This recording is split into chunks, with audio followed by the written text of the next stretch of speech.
In this video, I will show you how to pre-order the new Xbox 25th Anniversary Limited Edition. First, open your web browser and search for Xbox 25th Anniversary Pre-Order. From the search results, open the official Xbox website. Scroll down and click on the link, as I'm doing.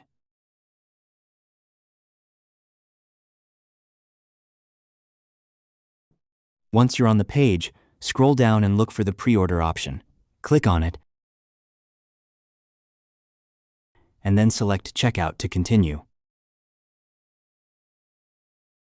Now, you'll need to enter your information, including your first name, last name, address, city, zip, or postal code, and any other required details.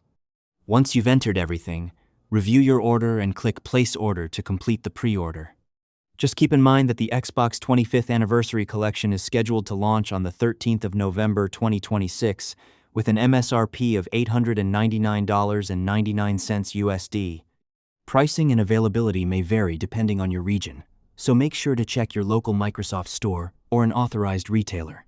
Also, pre-orders are limited to one collection per customer. And that's how you can pre-order the Xbox 25th Anniversary Limited Edition.